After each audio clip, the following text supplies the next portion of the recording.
दोस्तों, आप सबने कई बॉलीवुड फिल्म्स में फौजियों को बुलेट प्रूफ जैकेट पहने हुए देखा होगा। कहते हैं कि फौलादी जैकेट गोलियों के वार से बचाती है। वैसे अक्सर हम जब खबरों में किसी को गोली लग जाने की बात सुनते हैं तो कभी ना कभी तो आपके दिमाग में बात आती होगी कि काश मेरे पास भी बुलेट प्रूफ जैकेट होती तो कितना अच्छा होता। क्योंकि आप मिथुन दादा जैसे लेजेंड तो है नहीं तो साइकिल के पीछे छिपकर खुद को गोलियों से बचा लें। मगर क्या आपने कभी ये सोचा है, क्या सच में बुलेट प्रूफ जैकेट इतनी मजबूत होती हैं कि वो तेज रफ्तार गोली से आपको बचा लेती होंगी? मतलब AK-47 की स्पीड जो स्टील की परत चीर देती है उसे बुलेट प्रूफ जैकेट कैसे रोक लेती होगी? और आखिर ये बुलेट प्रूफ जैकेट बनती किस चीज से होगी? ऐसे ना जाने कितने ही सवाल आपके मन में आते होंगे। तो दोस्तों, इन सवालों का जवाब आपको आज इस वीडियो में मिल जाएगा, इसीलिए बने रहिए हमारे साथ वीडियो के आखिर तक। आइए पहले आपको ये बताते हैं कि बुलेट प्रूफ जैकेट का इन्वेंशन कैसे हुआ। दोस्तों, आपने स्कूल असेंबली में ये कोट कभी ना कभी पढ़ा या सुना जरूर होगा कि necessity is the mother of invention. आवश्यकता ही आविष्कार की जननी है।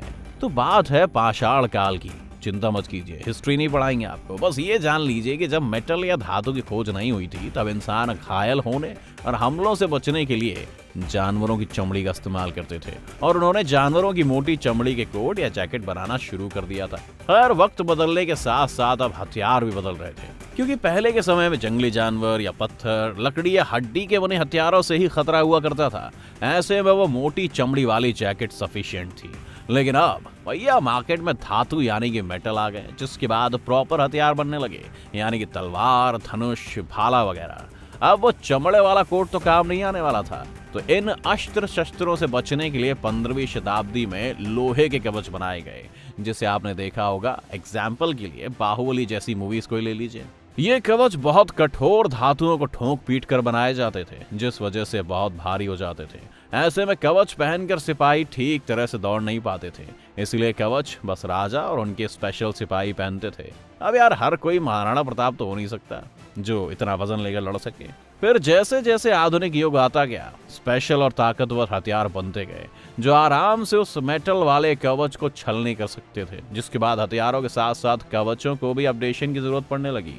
और जैसा कि जापान शुरू से वर्ल्ड में टॉपर स्टूडेंट रहा है, इसीलिए उसने 19वीं शताब्दी में सिल्क के बुलेट प्रूफ जैकेट का आविष्कार किया, जिसका वजन मेटल वाले कवच से बहुत कम था। पर यह सिल्क का बना हुआ होने के कारण बहुत कॉस्टली था, जो उस वक्त सभी देश अपने सैनिकों और बड़े अफसरों के लिए अफोर्ड नहीं कर सकते थे। लेकिन फिर जब 1901 में अमेरिका के 25वें राष्ट्रपति विलियम मैकनली की गोली मारकर हत्या कर दी गई, तब अमेरिकी सेना को इस बुलेट प्रूफ जैकेट की जरूरत महसूस हुई। अब इसमें भी एक दिक्कत थी। जापान के सिल्क से बने बुलेट प्रूफ जैकेट कम रफ्तार से आ रही गोलियों को तो बचा सकते थे, पर नई टेक्नोलॉजी के तोप और बंदूक का सामना नहीं कर सकते थे। इसीलिए सिल्क से बने बुलेट प्रूफ जैकेट ज्यादा टाइम तक नहीं टिक पाए। सेकेंड वर्ल्ड वॉर के दौरान फ्लैग जैकेट का आविष्कार हुआ। फ्लैग जैकेट को बनाने में बैलिस्टिक नायलॉन फाइबर का यूज होता था। ये बुलेट प्रूफ जैकेट गोला बारूद से बचाने में सक्षम थी, लेकिन ये जैकेट काफी भारी होती थी और ज्यादातर असरदार भी नहीं थी। ऐसे में जिस हिसाब से हथियारों का आधुनिकीकरण होता चला गया और मार्केट में उन्नत किस्म के हथियार आने लगे, उनका असर ये हुआ कि M24 स्नाइपर राइफल इस फ्लैग जैकेट को भी बड़ी आसानी से भेदने लगा। अब जरूरत थी हथियार के साथ साथ और मजबूत बुलेट प्रूफ जैकेट की। तभी आता है 1960 का दौर, जिसमें केवल फाइबर का आविष्कार टायर बनाने के लिए किया गया। जब इसका आविष्कार हुआ तब तो इसकी मजबूती का अंदाजा किसी को नहीं था, पर हकीकत में इनमें स्टील से भी ज्यादा क्षमता थी।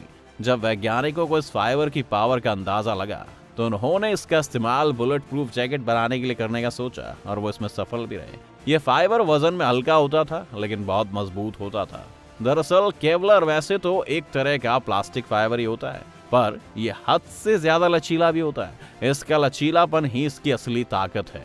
इसी कारण यह काफी टिकाऊ भी होता है। इसके अलावा जो इसकी सबसे खास बात है वो ये है कि ये अपने कांटेक्ट में आने वाली एनर्जीज को सोख लेता है और उस एनर्जी को अलग अलग हिस्सों में तोड़ देता है। अपनी इन प्रॉपर्टीज के कारण केवलर किसी इंसान की तरफ आने वाली गोली को रोकने और उसकी एनर्जी को सोखकर बेअसर करने में काफी असरदार है। इसकी कीमत भी ज्यादा नहीं है, तो कोई भी देश इसे आसानी से अफोर्ड कर सकता है। यानी इस तरह से जैकेट पहन के आप खुद को मिथुन दा की तरह साइकिल के पीछे छुपा सकते हो। तो आइए अब जानते हैं कि अभी वर्तमान में यूज होने वाली ये केवलर बुलेट प्रूफ जैकेट कैसे बनती है। जैसा कि हमने आपको बताया कि केवलर एक तरह का प्लास्टिक फाइबर ही है और ये लचीला भी है, लगभग कपड़े की तरह, पर कपड़े से थोड़ा कम। तो इसे जैकेट बनाने के लिए सबसे पहले इस फाइबर को उस फॉर्म में लाना होता है जिसमें से आसानी से जैकेट सिली जा सके, जो अपने बेस्ट फॉर्म में हो।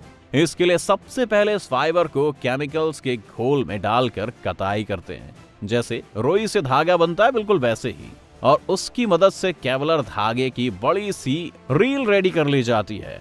फिर उस धागे से बैलिस्टिक शीट की कई परत एक के ऊपर एक रखकर तैयार की जाती हैं। फिर उन लेयर्स को एक साथ करके आपस में मजबूती से सिल दिया जाता है। इसी तरह बहुत से पैनल या प्लेट बना दिए जाते हैं और जैकेट के आकार में काट कर फिर उन पैनल्स को एक जैकेट में फिट किया जाता है। हम इसे ऐसे ही समझ सकते हैं कि जैसे किसी कपड़े के खोल में हम ये पैनल भर रहे हो, यानी कि जैसे तकिए को कवर लगाते हैं, बिल्कुल वैसे ही।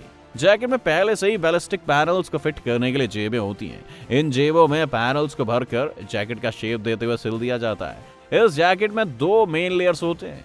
एक जैकेट के ऊपर, जिसे सिरेमिक लेयर कहते हैं, ये बुलेट को रोकने का काम करती है और उसके नुकीले हिस्से को तोड़कर बिखेर देती है।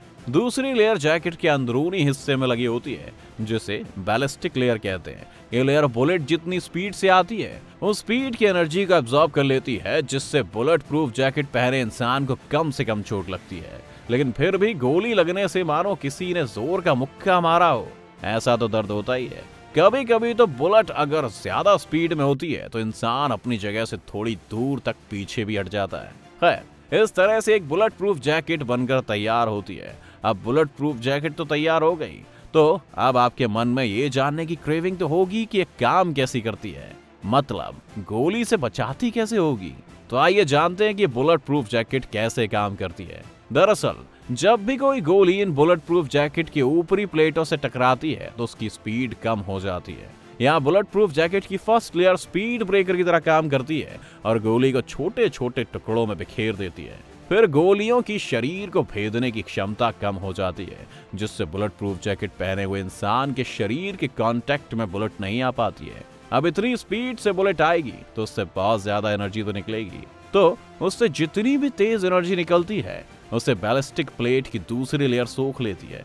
इससे बुलेट प्रूफ पहने इंसान को कम नुकसान पहुंचता है। शुरू में बुलेट प्रूफ जैकेट का यूज इसलिए किया गया ताकि गोलियां इंसान के शरीर से ना टकरा सके, लेकिन इससे निकलने वाली तेज एनर्जी के लिए कोई उपाय नहीं किया गया। भले ही गोली से इंसान बच जाता था, लेकिन उसकी एनर्जी से बॉडी के इंटरनल पार्ट्स डैमेज होते थे। इस कारण से कई सैनिकों की भी मौत हो गई। फिर यह पता चला कि अगर केवलर की कई लेयर्स को आपस में सिल दिया जाए तो कुछ लेयर्स गोली को रोकने का काम करेंगी और बाकी लेयर्स उससे निकलने वाली एनर्जी को एब्सॉर्ब कर लेंगी। और दोस्तों, कुछ इसी तरह एक बुलेट प्रूफ जैकेट की सभी लेयर्स अपना अपना काम कर उसे पहनने वाले इंसान की सुरक्षा करते हैं। तो दोस्तों, ये थी वो पूरी जानकारी जो आपको एक बुलेट प्रूफ जैकेट के बारे में जाननी चाहिए। आपको ये जानकारी कैसी लगी हमें कमेंट करके जरूर बताएं। अगर वीडियो पसंद आई हो तो वीडियो को लाइक और शेयर जरूर कर दें और साथ ही हमारे चैनल को भी सब्सक्राइब कर लें।